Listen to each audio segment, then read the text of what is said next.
Olá pessoal, vamos para mais um vídeo e hoje eu vou continuar no tema Epístola de Judas. Eu vou fazer como se fosse uma continuação do vídeo anterior sobre a importância da Epístola de Judas, que é tão discriminada, né, por alguns.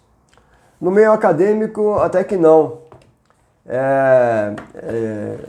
mas há muitos que ensinam, né, passam por cima dela, justamente por causa da citação do livro de Enoque, né, principalmente.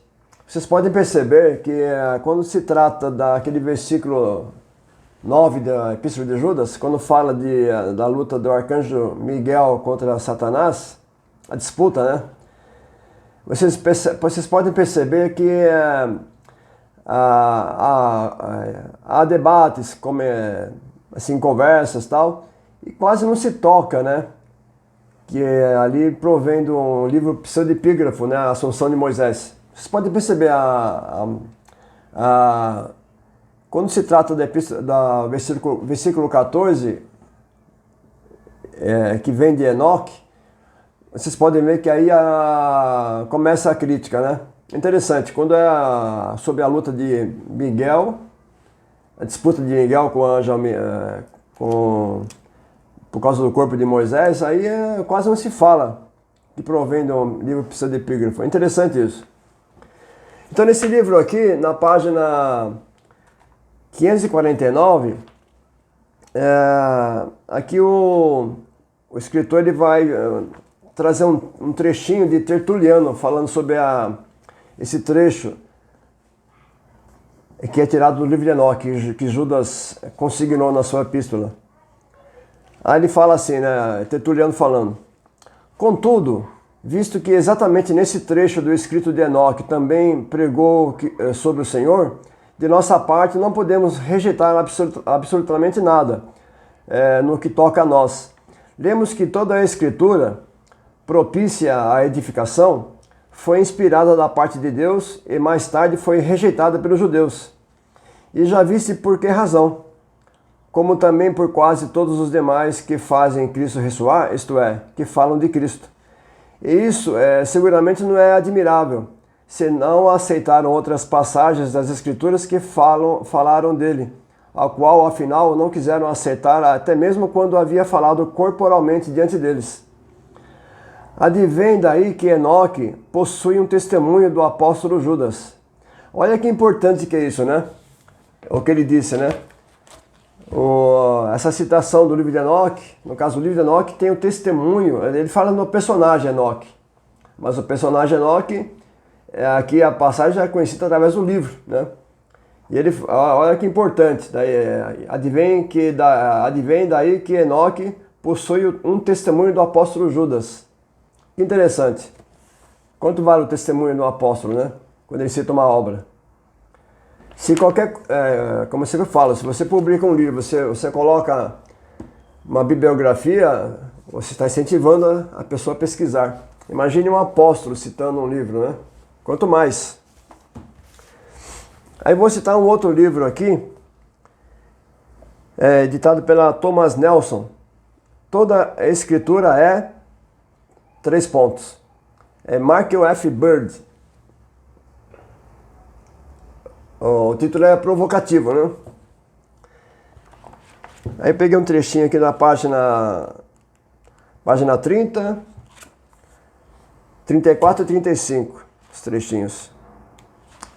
Fala sobre o cânon, né? Formação do cânon. Vou pegar só os trechinhos. Na página 30 ele fala o seguinte, né?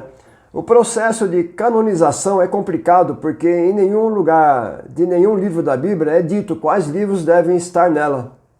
Não há, tu deves considerar, ele fala assim, não há, né, entre aspas, tu deves considerar de Gênesis a Apocalipse canônicos e desprezar os livros chamados 1 Enoque, o Evangelho de Pedro, Atos de André, ou qualquer coisa do tipo, como não sendo, né? Consequentemente, diferentes cânones bíblicos foram desenvolvidos ao longo dos séculos e diferentes cânones ainda são usados por várias comunidades religiosas em todo o mundo. Aí ele dá alguns exemplos dos samaritanos, dos próprios judeus e tal. Agora vamos para a página 34 e 35, só um trechinhos. É bem provocativo mesmo o que ele fala, né? Eu já comentei isso em um outro vídeo, falando sobre as igrejas, né? As igrejas ortodoxas. São igrejas de Jesus, né? Igrejas de Jesus, em outros países. Na página 34 ele fala assim: para tornar as coisas ainda mais confusas, há divergências sobre quais livros deveriam estar nos apócrifos. Infelizmente, os apócrifos protestantes, os deuterocanônicos católicos e os anagignósticos ortodoxos gregos não contêm todos os mesmos conjuntos de escritos. Se isso não fosse complicado o bastante, considere o seguinte: a Bíblia eslava, uma antepassada literária da versão sinodal russa, a Bíblia ortodoxa russa, padrão, tem pequenas variações da Bíblia ortodoxa grega, quanto a quais livros apócrifos ela inclui. Um pouco mais exótica, a Igreja Ortodoxa Etíope inclui em seu Antigo Testamento todo o cano hebraico e os apócrifos, mas também acrescenta escritos pseudepígrafos, textos atribuídos falsa ou ficciosamente a figuras antigas. É isso que significa pseudepígrafo, né? Como Jubileus e 1º Enoque e 4º Baruque, enquanto rejeita livros como 1º e 2º Macabeus. Então vocês percebem, né? Aí ele fala assim, né? Então ele fala assim: então quando alguém fala sobre o cânon bíblico, você quase tem que de perguntar qual cânon. Então na páginas 34 e 35.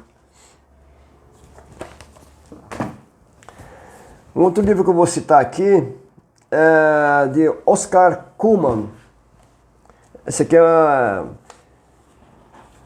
só tem italiano. Uma introdução ao Novo Testamento. Está em italiano. Oscar Cullmann. Que tem umas versões aqui em português que não dá para confiar muito nas traduções. E aqui eu não vou nem traduzir. Na página 120, ele faz várias citações do livro de Enoque. E na página 120, vou parar aqui, quem souber ler italiano vai entender. Eu vou começar de cima, devagarzinho.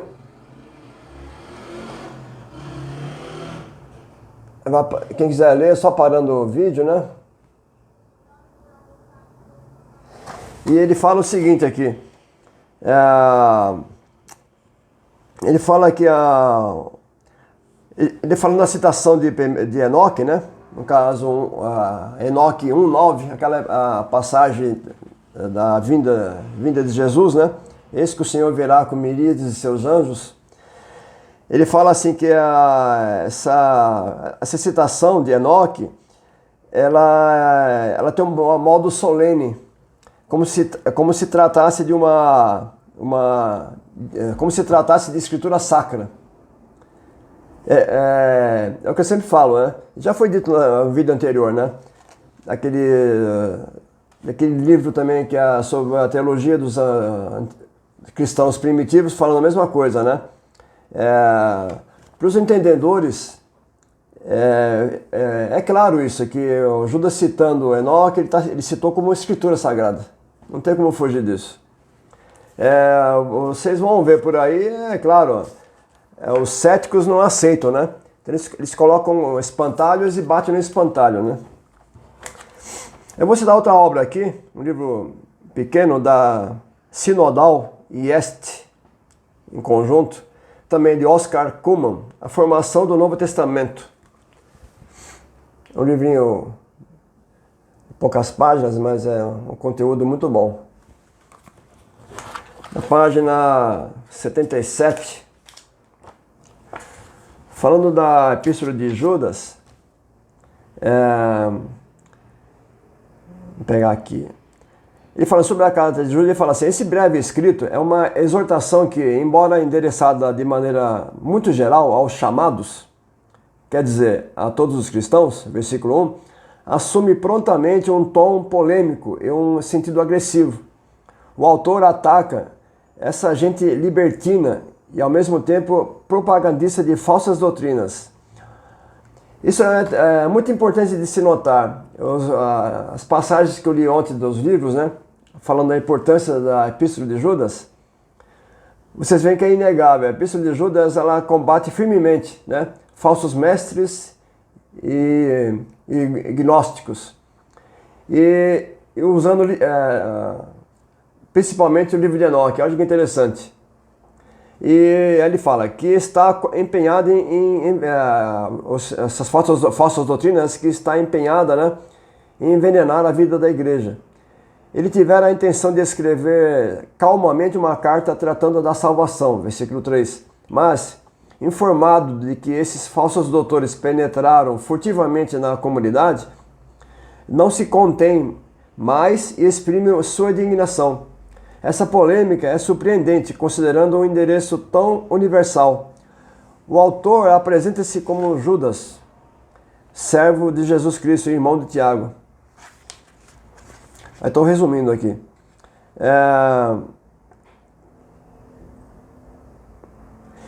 Ele fala: essa epístola tem uma particularidade que não se pode esquecer, porque é importante ao mesmo tempo para a história do cânon bíblico e para a datação da epístola.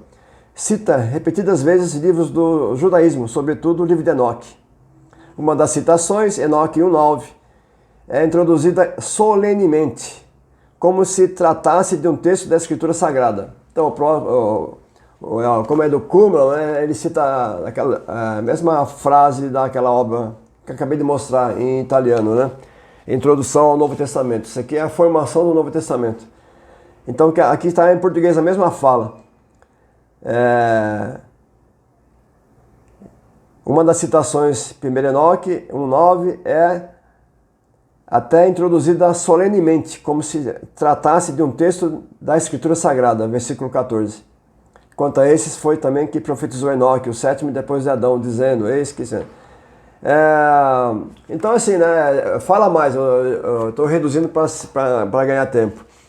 Então, vocês percebem que esses grandes teólogos, né, eles não têm problema nenhum de dizer a verdade, né? Uma outra obra também que eu achei muito elegante, né, sensacional, e você percebe assim a fluidez do texto, quando o teólogo ele cita simplesmente o que há no texto, não precisa ficar abafando o texto, né? No caso é a teologia do Novo Testamento, uma abordagem canônica e sintética de Frank Tillman, publicada pela Shed. Acho que muitos conhecem essa obra. Aqui eu vou ter alguns trechinhos aqui, né? Página 614. Último parágrafo. Na página 614, ele falando dos ensinos dos falsos mestres, né? O autor fala assim: o que esses infiltradores ensinam?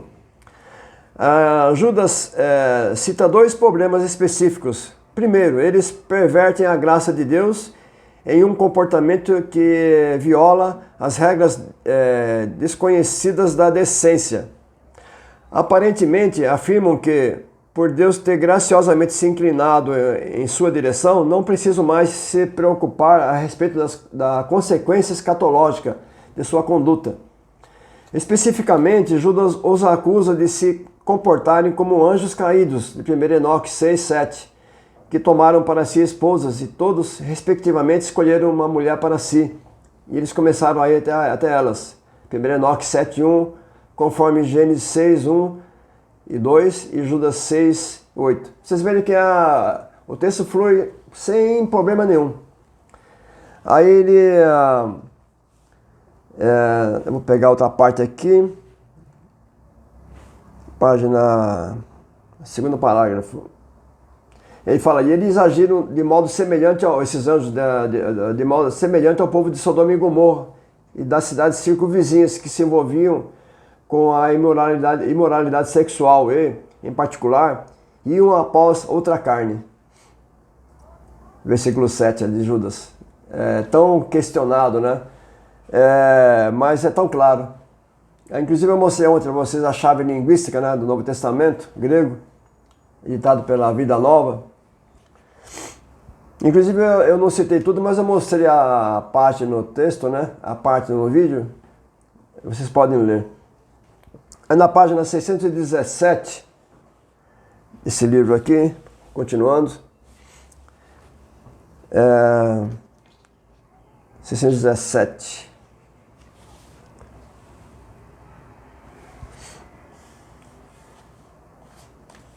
O autor.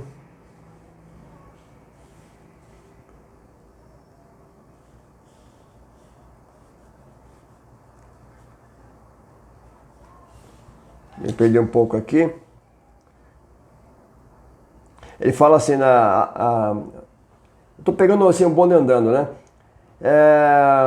Falando dos falsos mestres, né? Ele fala assim, a sugestão mais plausível pode ser de que os falsos mestres, a arrogância dos falsos mestres, ele fala assim, a sugestão mais plausível pode ser de que os falsos mestres riam da noção de que eles se enfrentarão um julgamento futuro por suas ações.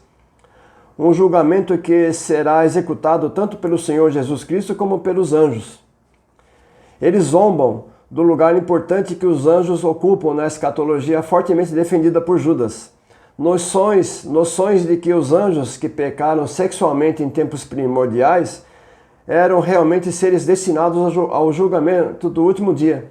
Verso 6, confrontando com 1 Enoque 10, 6.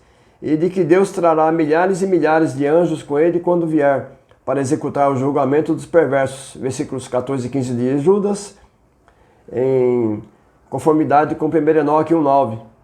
E fala que são para eles motivo de escárnio, na Epístola de Judas, verso 18. Aí na página 620, mais um trechinho.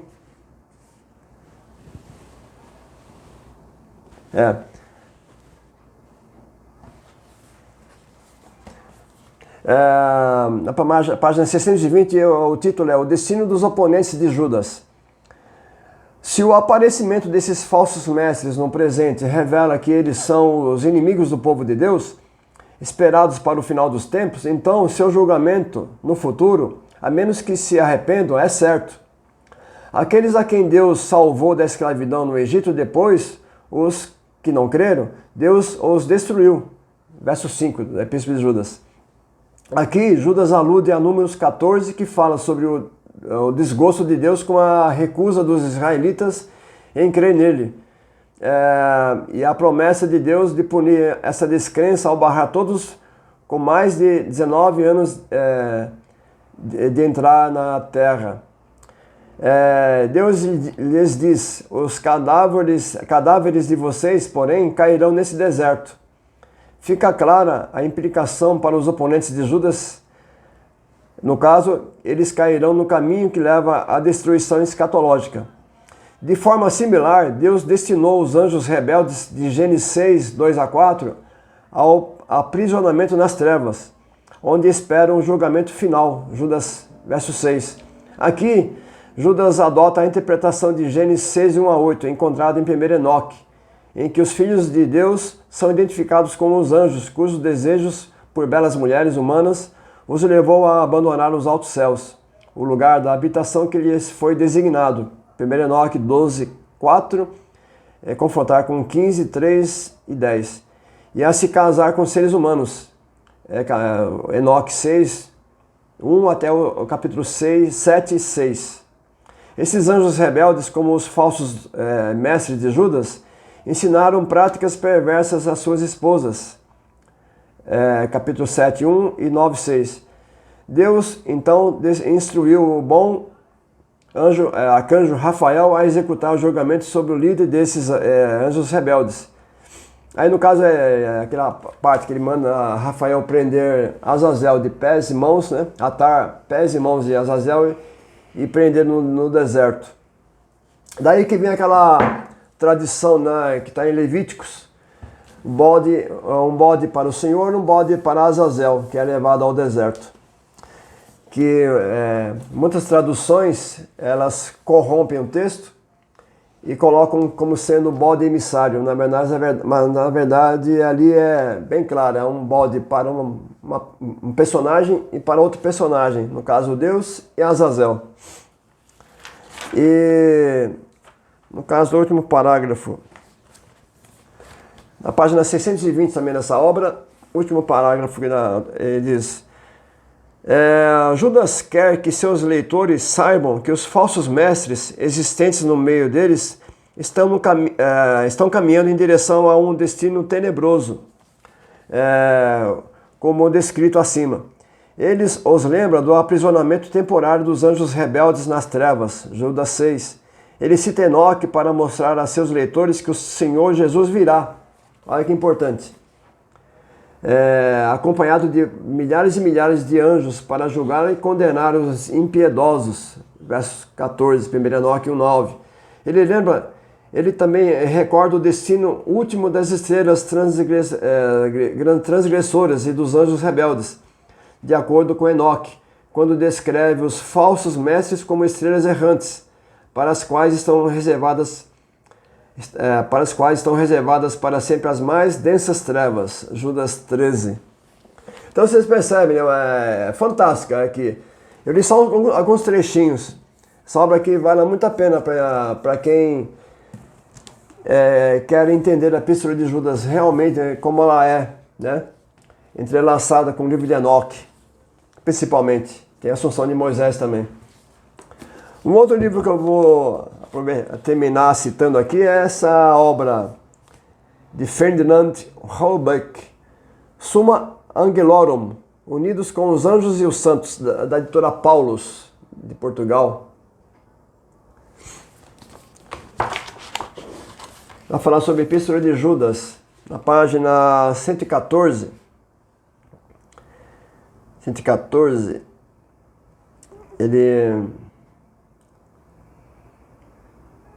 eu vou falar aqui da página 115, no caso. Adiantar, né? Judas escreveu uma epístola breve, apenas contém 25 versículos, mas com palavras cheias de sabedoria celestial. Olha que bonito isso. Sabedoria celestial. Então ele não ia citar em qualquer coisa, né?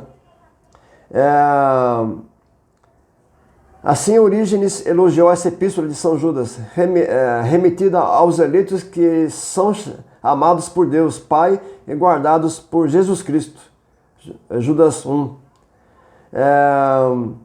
Nela podem reconhecer-se os fiéis, especialmente os judaico-cristãos da Palestina e Síria, a quem se dirigia, porque as suas poucas linhas contêm numerosas indicações do Antigo Testamento.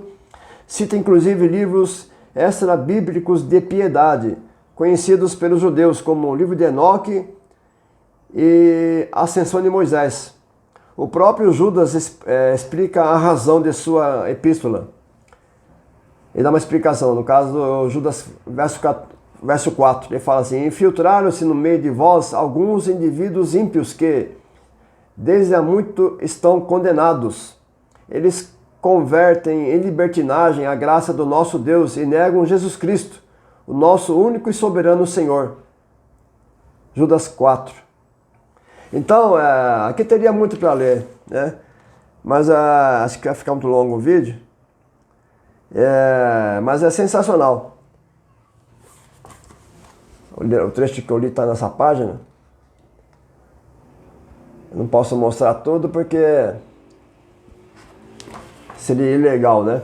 Mas ele fala muito da Epístola de Judas aqui. No caso do livro de Enoque, né? Ele tem um trechinho aqui que é interessante. Falando as suas explicações, ele fala assim, o comentarista falando citação de Enoque, né? As suas explicações permitem-nos vislumbrar que usava para a apresentação da queda dos anjos um livro de sentido muito profundo. Falando do livro de Enoque, eu vou até repetir aqui. As suas explicações, no caso de Judas, permitem-nos vislumbrar que o Judas citava para a apresentação da queda dos anjos um livro de sentido muito profundo, mas que não pertence à Sagrada Escritura, o livro de Enoque, dos capítulos 6 em diante. Lugares velados do Antigo Testamento, Gênesis 6, 2, foram interpretados pelo autor da Epístola de Judas, lidos e aplicados nesse sentido, procurando esclarecer essa escuridão. Então ele estava falando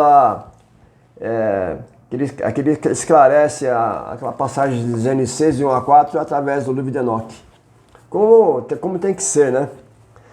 Então, pessoal, aqui ficaria então com um complemento do vídeo anterior, né, da importância do livro de Enoque, né? Eu ia também citar essa obra, algumas passagens fala do livro de Enoque, um combo, né? São 2 volumes, editado pela Thomas Nelson. Teologia Sistemático-Carismática, publicado por César Moisés Carvalho e a filha dele, Séfora Carvalho. Uma obra muito, muito boa. Mas depois eu vou citar, talvez, eu imprimo uma página e faço uma citação. Mas é uma obra assim, para os pentecostais, né? Uma obra fantástica. Vou deixar aqui, quem quiser ler depois o verso da capa. Apesar que deve ter na internet, né? Só parar o vídeo e dá para ler. Depois eu vou fazer um vídeo, eu imprimo e faço sem mostrar o livro, que é muito grande. Então, pessoal, fica aqui mais um complemento da importância de ler a Epístola de Judas com calma, versículo por versículo, e comparando, né? E ver quanto ensino que ela traz para os dias de hoje, principalmente, né? Perversão sexual e outras coisas mais que não convém falar por aqui agora. Então, pessoal, ficamos por aqui. Até mais, então.